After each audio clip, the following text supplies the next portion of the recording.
Welcome to another Pneuma conversation, a raw, authentic, and unfiltered conversation with spiritual leaders, teachers, coaches, healers, and seekers.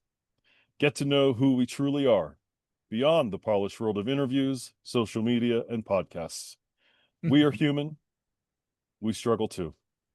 Join us in real conversations that heal, transform, and inspire. These are the conversations that remind us what it means to be alive. And today we are in conversation with Sam and Paula Guarnaccia. I hope I pronounced it correctly this time, Sam. But here is part 2 of our conversation. Welcome. Thank you. Thank you. Beautiful to be here with you. Yeah. What's your dog's name? Tegan. Tegan. It's Welsh, means little poet, little philosopher. Oh, beautiful. Yeah. It, of course, he represents what we're going to be talking about this morning in the place that we live. This is beautiful. And just up the coast from Cornwall. Yeah, just something. Exactly. Yep, those are the Cornwall cliffs behind me, those who don't know. But Sam and Paula, we had such an amazing conversation last time. And we were getting right to the core of it, the meat of what the place that the three of us live, the place that the three of us love to talk about, and that's the tone beneath the breath. And so as we get into that, though, Sam, I don't know if you remember, you shared that when you were a teacher, you asked everyone to hold their breath. And so I'd like to start from that place. So if you could instruct us to hold our breath as we begin, and we'll go from there. Yes, well, I guess I would want to repeat. Well, no, maybe I'll wait until after we hold our breath. Okay. But so this is an invitation to hold your breath, take a deep breath and hold it. And when you begin to realize the depth and the breadth and the profundity of what you're experiencing, your absolute connection with everything around you, and that you can't hold it any longer, that's the experience that cannot be described or spoken about. So let us just take a deep breath and hold it for as long as your body tells you to take a breath, to let it go.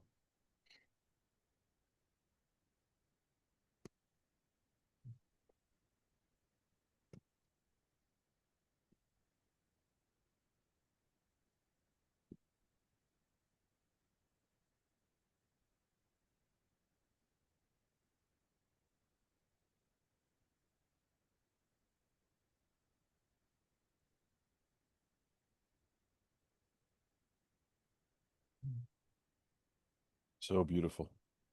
I love it. Thank you. You're welcome. What I tell the people I work with too is I teach them consciously to breathe. We don't need another formula on how to breathe. We already do it automatically. And so I tell people, take a full deep breath, expand your lungs, expand your belly, just as we just did.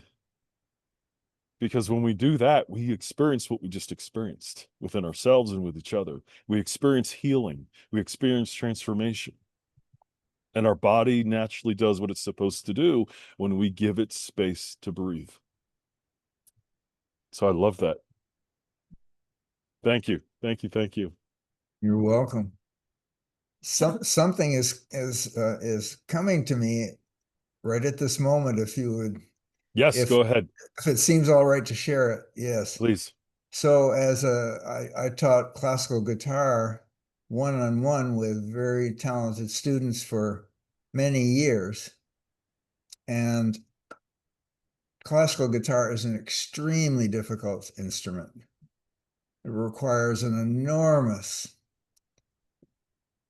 connection with your body Yeah. and with your breath, and with the tension that arises in all of us when we do something challenging.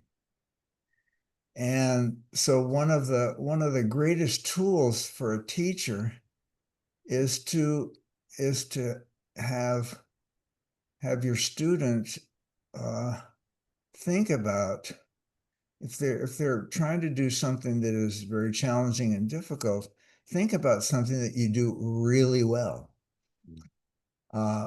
And you will know deeply, somatically, in your body and in your mind and in your spirit, you will feel that the gap closing toward this new experience, which seems almost unreachable. So very often it might be golf, if the student happened to play golf pretty well, or ski pretty well, or whatever it is, that gave them a pathway for a deep bodily connection to this very difficult challenge of playing a difficult musical instrument. And if all else failed, and then walking. So again, walking is something else that we all, unless of course we're not able to, but it just helps so much, some students particularly, to realize, oh yeah, no, I don't walk with a lot of tension in my body, holding myself in a certain way. No, I surrender to what, to a larger sense of presence and response. Yeah. Okay. Beautiful.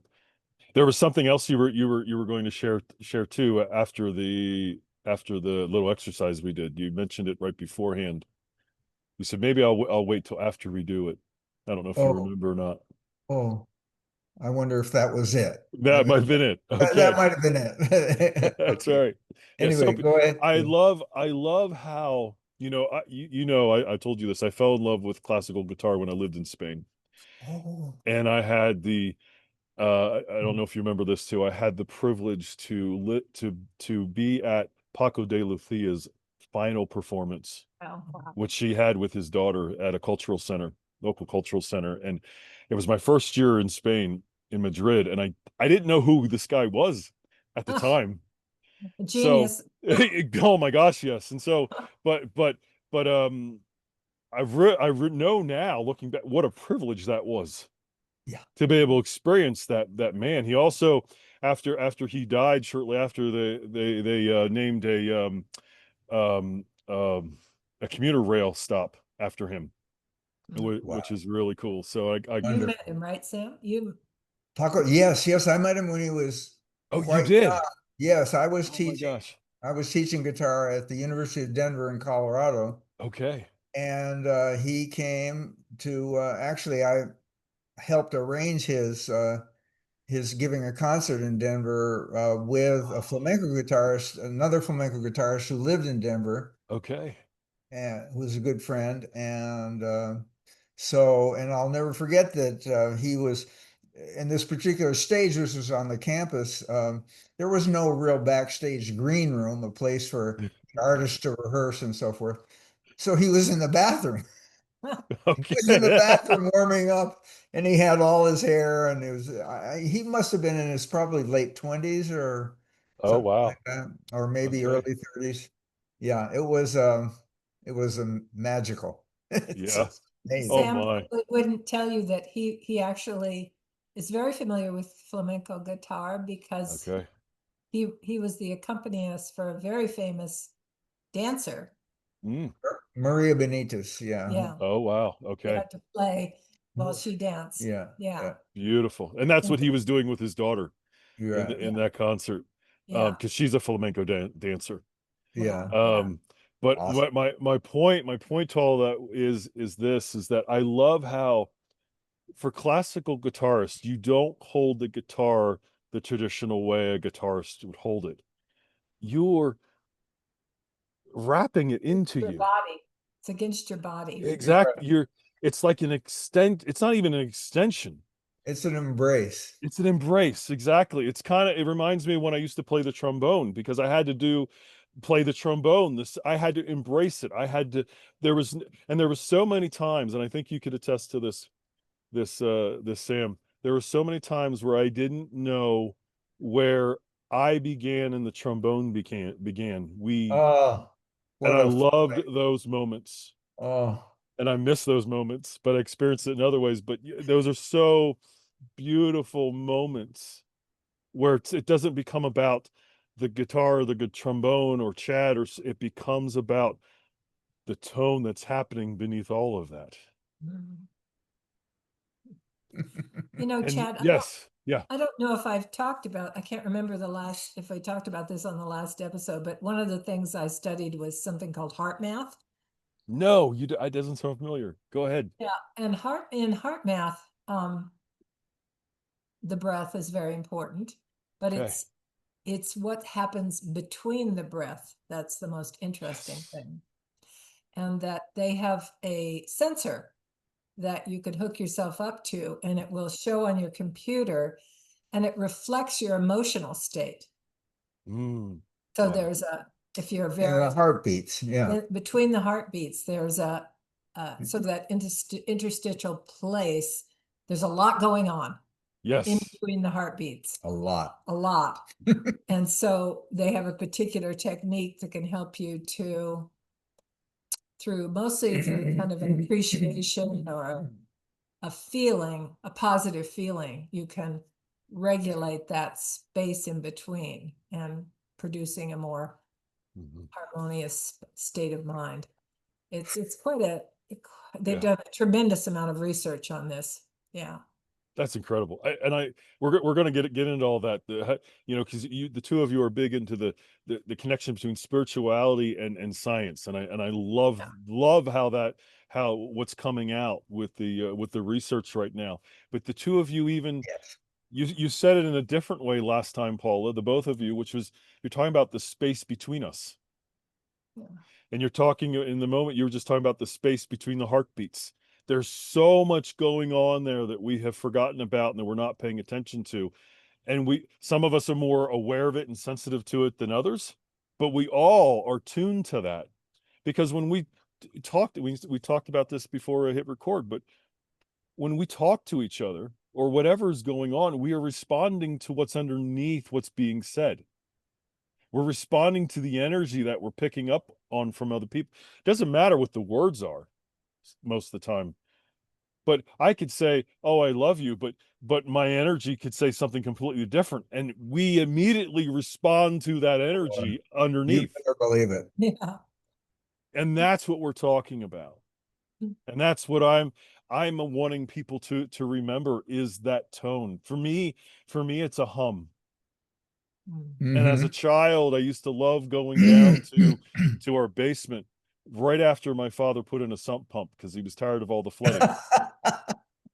But that hum of the sump pump always connected me to spirit.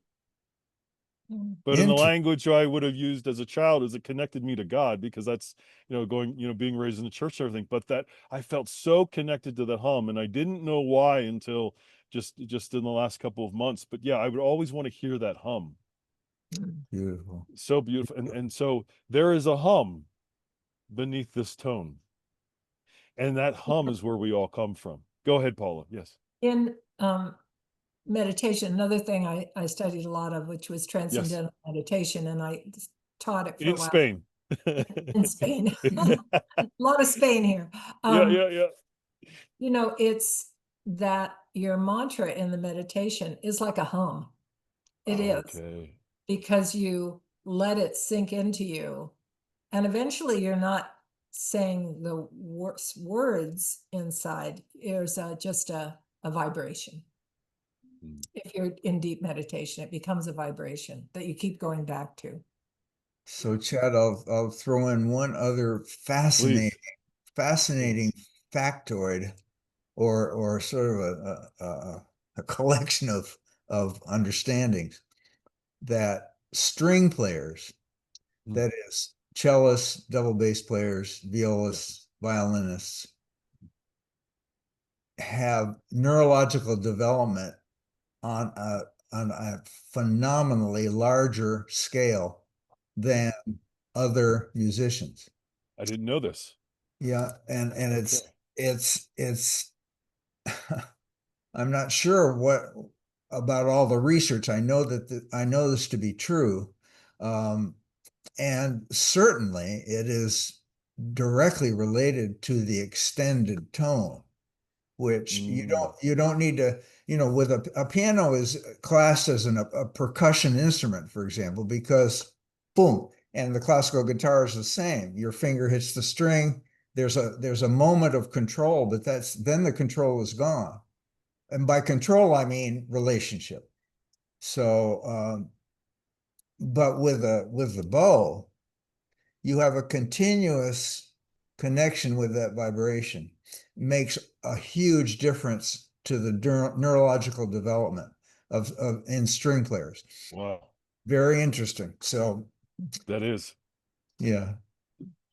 Paula, when we last spoke, you said one of the things that brought you and Sam together was poetry. And you still read poetry together, and just like in music, there is a tone beneath poetry, and I would like you to talk about that if you could, please. What are you feeling? What are you experiencing as you read poetry? Well, of course, it depends on the poet. Of course, absolutely, of course. Well, I like to be the reader. Mm. I actually think I'm a pretty good reader, and so I'm often usually the reader. And it's the same thing. You enter into it's kind of a meditative state, because poetry suggests. It doesn't declare or, Yeah. tell you exactly. It suggests. So you're entering into a space. Oops, Keep talking. Sam's going to disappear for a minute. He's getting a Yeah, poem. yeah. I love it. We have some poets, of course, the ones that everybody loves, Mary Oliver. We've read all of Mary Oliver and love her, and our favorite poet has been David White, because we met over a David White reading. Okay. We both at a poetry reading. And poetry is just a way. I mean, we live down the road from a published poet, and her poetry is very, very grounded in what's happening here right now. It's very personal. Very personal. And I love to hear her read her poetry, because she has the right expression for it. And we have another relative who's a poet, and he reads it, and it's his voice. But lots of poets you can read aloud and capture it too. I'm not sure I could read Scott's poetry, cousin Scott's poetry, not as well as he does. Not as well as he does, because it's extreme narrative, and narrative poetry is often personal. Yeah. So what are you connecting with when you hear someone else speak? Because when you were talking about that, it reminded me of what I'm doing here. I love to hear people's stories. I love to hear what they're saying, and I love to hear their life experiences and how that's brought them into their spiritual life and all those sort of things. So what are you connecting with when you hear someone speak their poetry, or even share someone else's poetry? I think when I hear a poet reading their poem, I really see them. I see them. Yes. Yeah. When I read it, I'm experiencing it in myself. But when I'm seeing them, our friend down the road who lost her husband a few years ago, she's written some beautiful poems about grieving. And I really felt her grief in listening to her poems. And some of them it's grief, but they're actually not, funny is the wrong word, but there's humor. There's a kind of like, here we are, Yes. I didn't want to Of be here. course. I didn't want to be here. But of course I am. But I am, Yeah. and I'm here. Yeah. Yeah. It's kind All good comedy is a way of sharing Yeah. depth, the depth of feeling, and which is so often tragic. And it's those difficulties that I think reach the deepest places in us. As a poem over, I think. so, I don't know if we have time for it's Go not ahead. it's not long, but Go ahead. Go ahead. this is David White, and we'll let Paula read it. Okay. Yes. It's called Self-Portrait. Mm.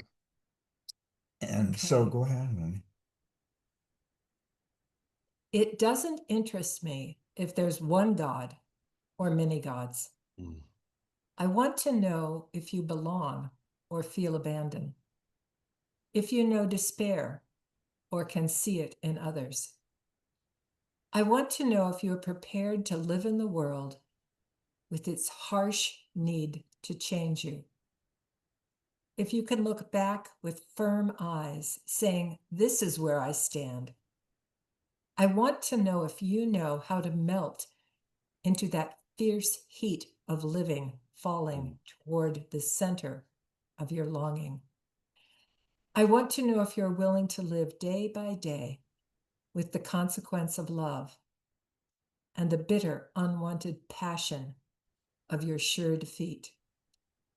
I have heard in that fierce embrace, even the gods speak of God.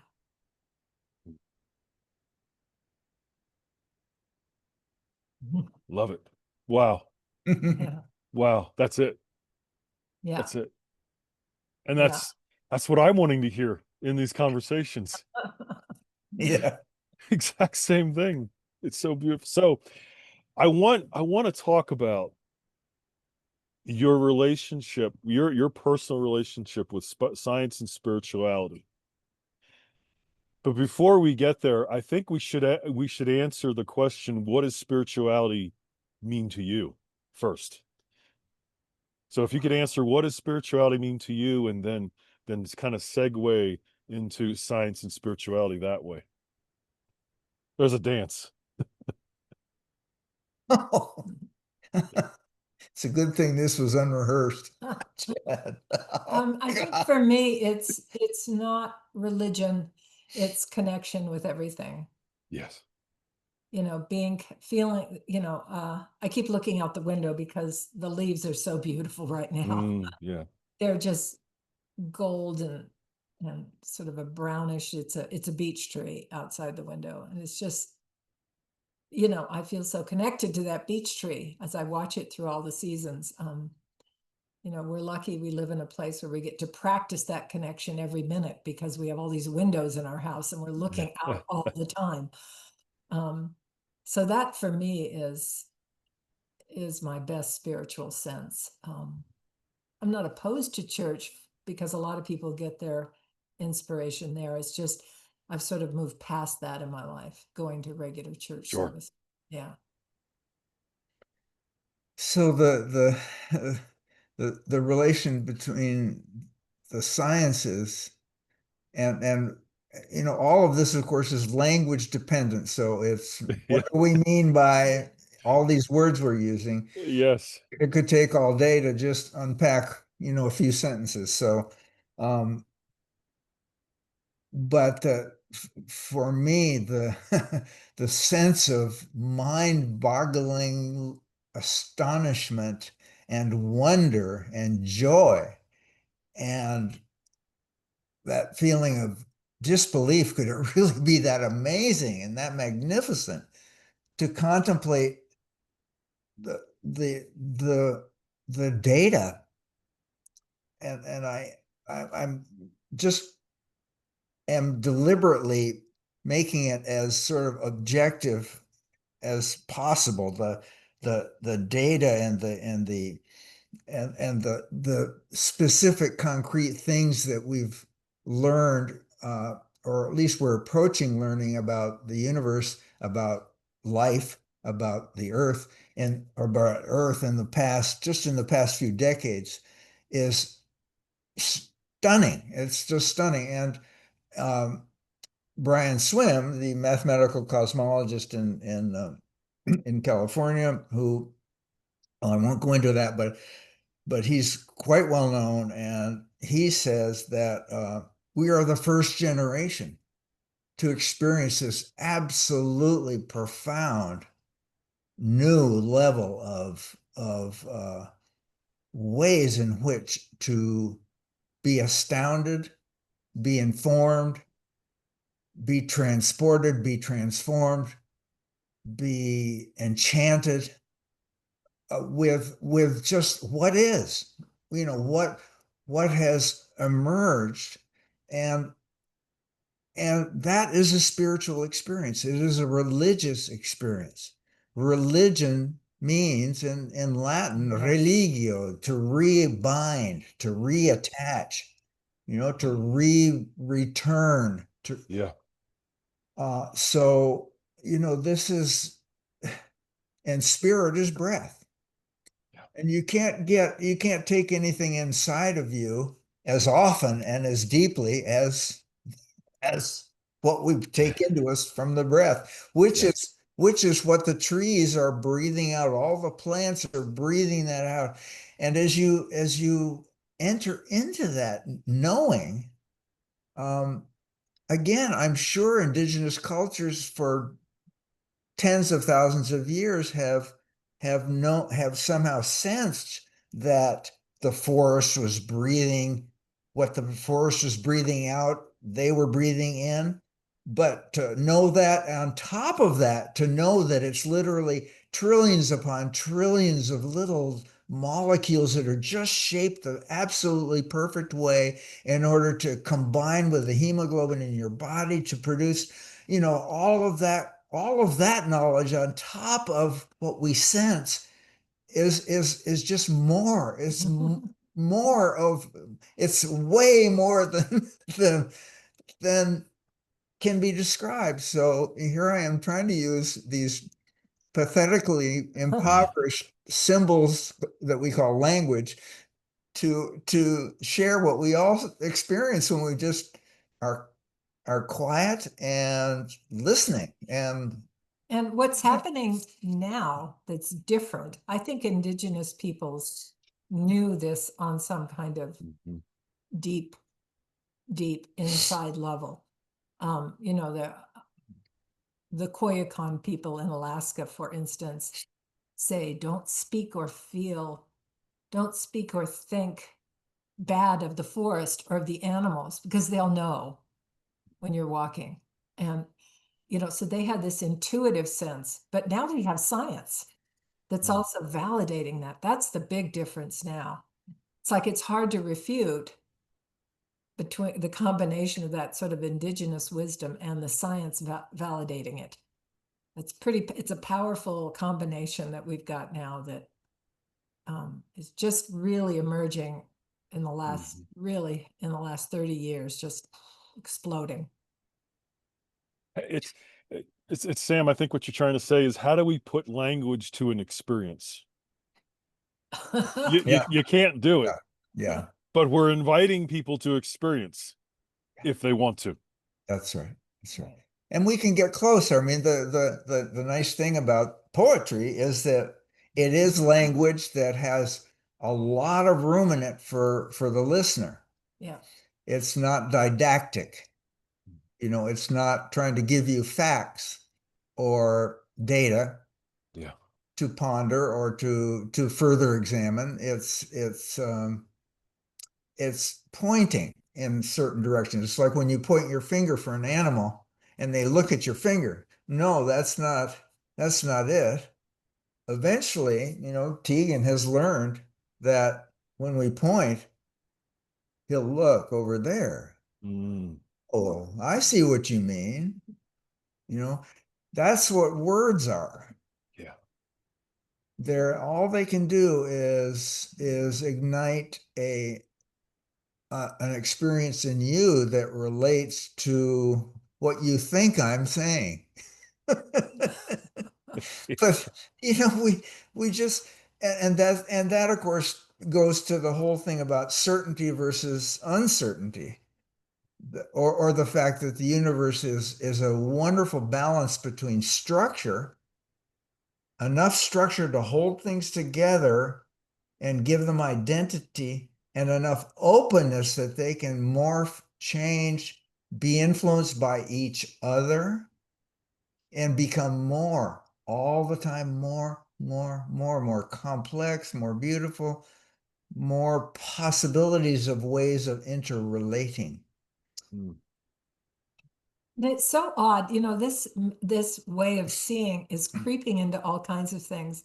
Yes. Watching this silly series last night, and it finished, and the final message is we're all connected. I Yeah. thought, who, I didn't expect it, and there it was. We're all connected. That was the final message of the show. Yeah. Yeah. Yeah. It's showing up everywhere. Little Yeah. pieces. Sometimes it's just little hidden confirmations, but then it's big ones, like like that. But yeah, it is it's emerging. Sam, do you think, and Paula, you could probably answer this question too. Do you think there was a time in humanity when we didn't have words? We spoke with noise and with gestures. We were speaking from the tone. Do you think that happened? Sure. Yeah. Yes, Yeah. yes, certainly. I mean, it had to. Evolution. Yeah. I think we know now that, well, going back to Paula's Kuyakan much more recently than multiple, Yeah.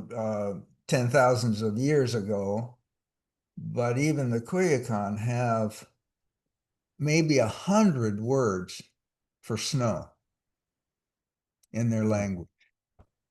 Yeah. Think about that. All the different ways, or just slightly varied ways that you might refer to this thing that surrounds you most of the year, you know. If you don't see snow all the time, you might not see the nuances. But if you live with snow, there's Yeah. all kinds of snow. I mean, I grew up in Alaska. We had a lot of snow, and it had different aspects to it. Different, yeah. But you notice that when you're living in it, I guess Mm. is So all words are metaphors, and when we started before uh, before symbolic language, I'm sure there was a lot of grunting and noise making and probably singing Yeah. Yep. and, Yes, I and would the agree. playing those little of flutes. flute-like instruments Mhm. that might have begun by being just a hollow blade of seagrass or something like that, Yeah. that might make a sound, or I don't know if you've ever taken a blade of grass and put it between your Yeah. Oh thumbs and yeah. made it. Yeah, so this kind of those experiences are would be profound in the absence of language. Yeah. And language is always, of course, objectifying. So, but before language, when in the presence of a tree or a plant or an animal, you wouldn't objectify that creature. It would be an experience, period. Or if you think about, the Tegan, the example of us pointing. Yes. Lots of times he looks and then he just sits there and looks at us. We know what he wants us to do is go get it and play with him. Other times he'll go get it, but he communicates non-verbally. Yes. Children do that too, Yeah. babies, and there's And we all can communication. communicate this way. Yeah, We've just forgotten. We think we have Yeah. to structure it with Yeah. symbols and language and with the voice, but yet we don't need to. yeah. So I'll share one other quick thing Yes. that's coming to me, and that is that I had a friendship relationship. I haven't seen her for a long time, but with a string theorist in Princeton, and we were walking out of a concert, and Paula didn't happen to be there for this particular thing, but she we were, trying to describe how we felt hearing this concert in the chapel in Princeton, which is a phenomenal cathedral. They call it a chapel, but it's a cathedral. and it was a spectacular musical experience. And she was talking about it and saying it's hard for me to, and she had just recently come out of a 2-year period of working with her fellow scientists. And she described to me she almost forgot how to speak even her native language because they never talked. They were on the blackboard with mathematics all Wow. the time. Their Wow. conversation was, oh, and then no, like this, Cool. You imagine. So later today, we have a meeting with someone who is able to do that, Oh, who cool. has that set of that is that brilliant with mathematics and physics and other things.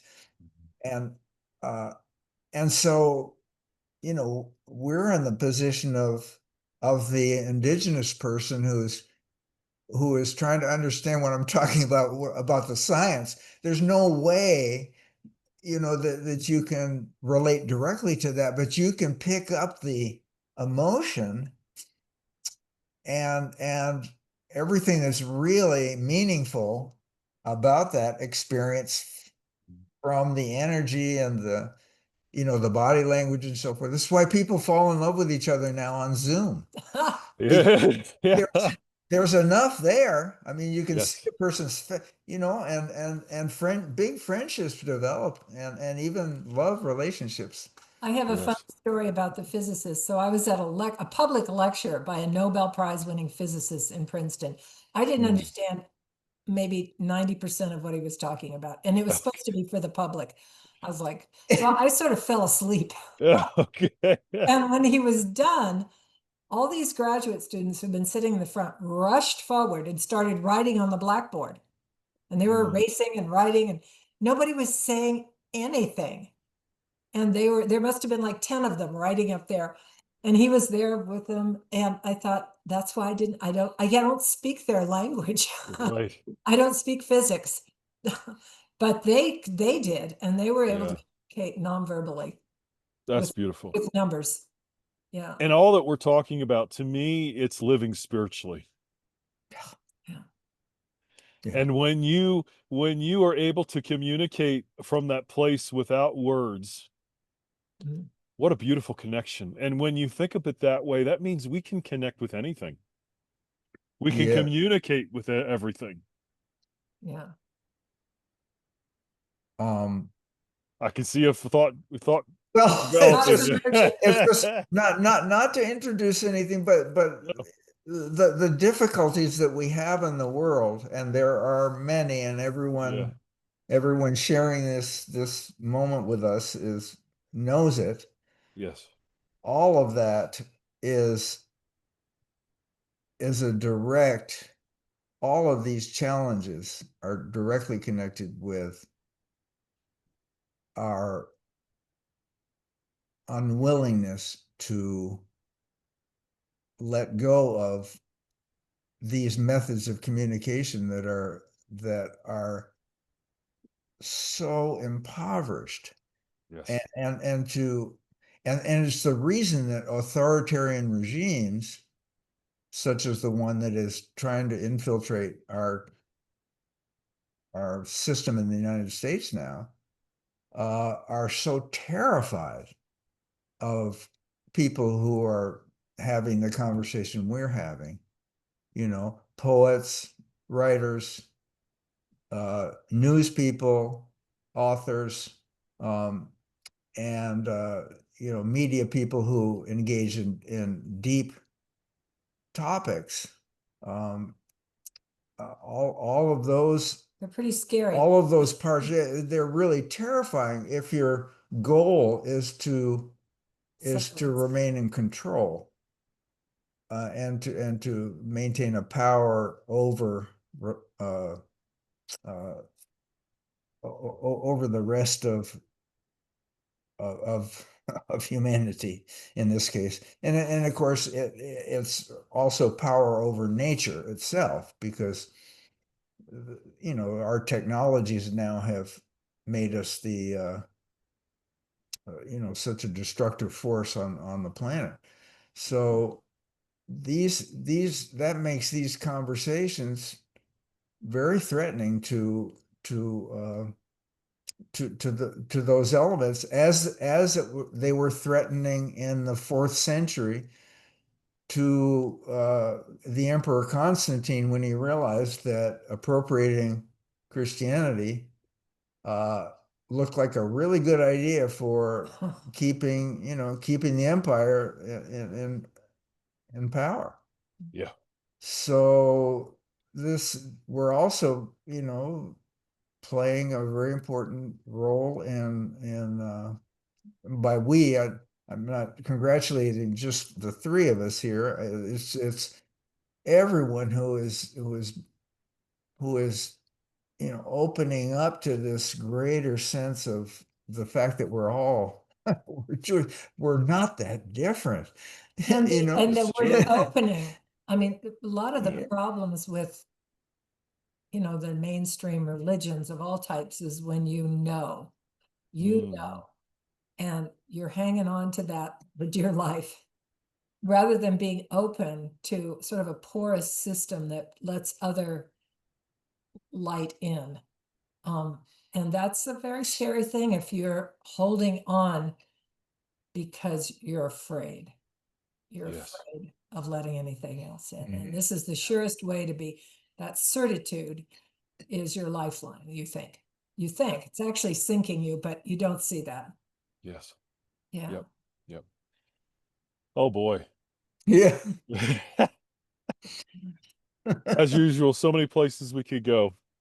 But as we're coming close to the end here, this place that we're talking about, this tone, when we're able to go there, not just within in ourselves, but with each other, family begins to take on a whole different meaning. And you started to talk about that very briefly last time, and even when we the three of us do get to talk, you talk about how much your blood family means to you, but also you use the phrase heart people who have become who are your family. And so who are you talked about your family, your blended family last time, but you didn't get to talk about your heart people like you wanted to. If you could go into who are your heart people, if you want to name them, but what does that mean to you? Heart people, your soul family is another way to say it. Go ahead. Well, Chad, I mean, I'm looking at one of them. Two of them actually here. Yeah.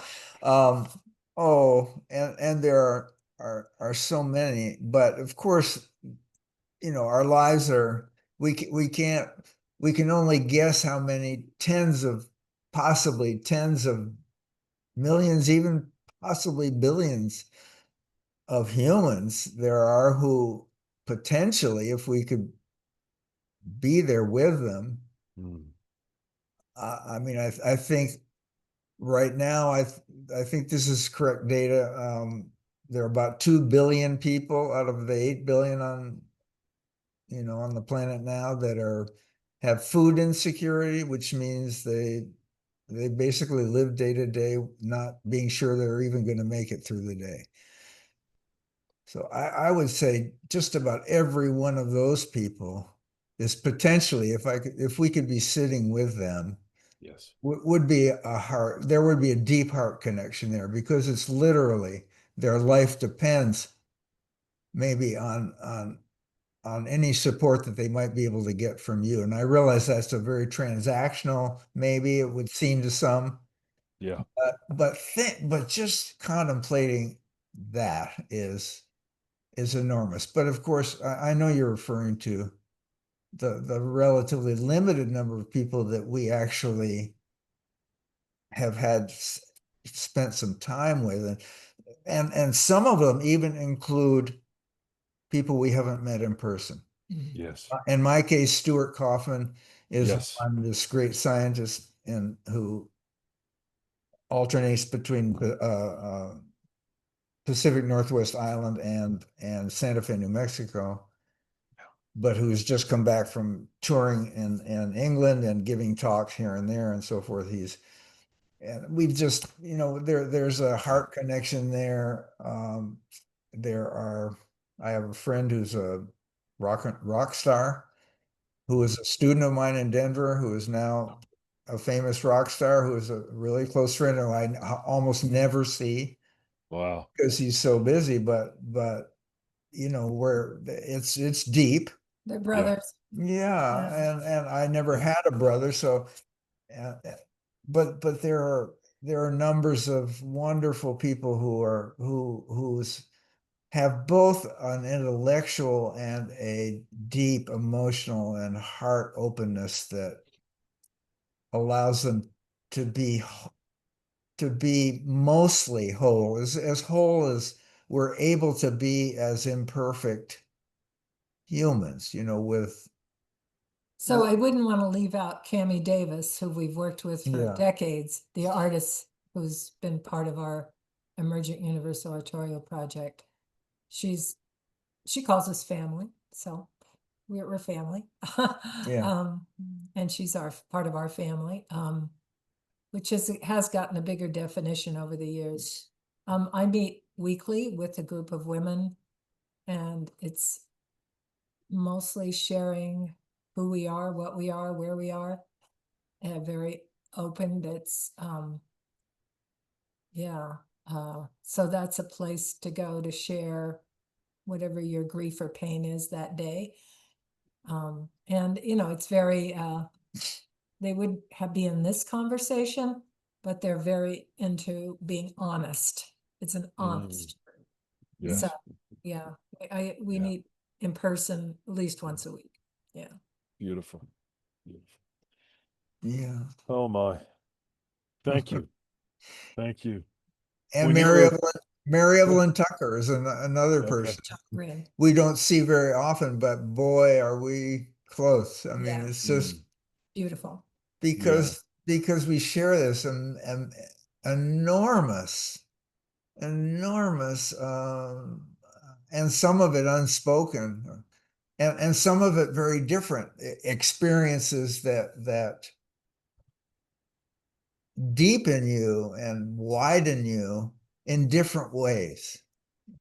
But somehow the depth and the breadth that opens in people always translates.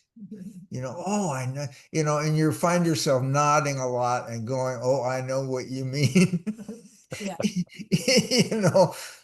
And that's wonderful, Yeah. Oh my. Thank you, Chad. Thank you. Yes. Yeah. Thank you. Of course. Oh yeah. Deeply grateful for this yeah. For you. I'm touched. Thank you. When you were reading the words of David White, they were reminding me of a phrase that I like to say quite often now, which is, we are remembered, we are loved, and we belong. Amen. Yeah. And sometimes I will say we matter, and other times I'll say we are not forgotten, depending on who I'm with. But that's what your poem reminded me of, David White's poem reminded me of. That's what we're talking about here. And when we get beyond the language, when we get beyond having to define everything, and when we get beyond trying to categorize everything, we get to connect with who we truly are, and we get to connect with each other. And you're doing that with your podcast here. I hope so. That's what I keep hearing. I hope so. Yes. All right. As we come to the close here, I like to, we don't have to do the surprise question. We did that last time. But I like to end with the breath. And I was wondering, Paula, could you take us through the breath this time? Close us out with the breath. You can say something or not say something, but definitely say something to bring us back. But if you could, the feminine energy could lead us in that as we close out, that would just be so beautiful, I think, if you're open to that. Yeah. So what we should do is just sit quietly for a moment and settle into our bodies. You can close your eyes if you want. Just be with your body for a minute. Letting you feel the in and out of the breath. And when you're ready, just take a deep breath and just hold it and see how that feels.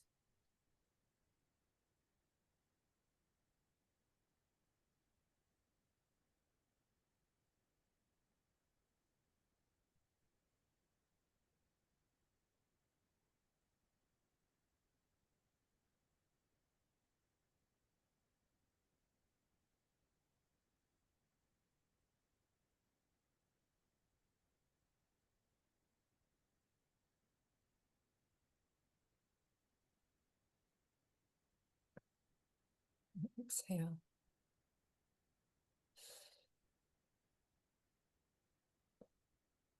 Exhale when you're ready.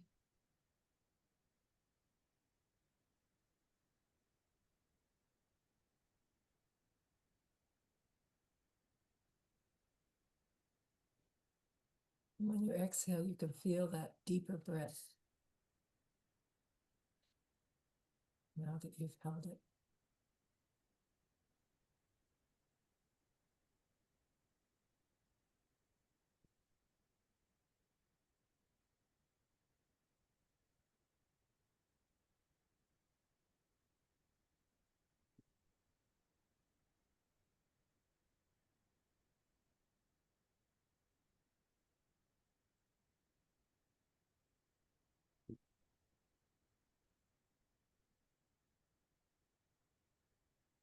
Amen.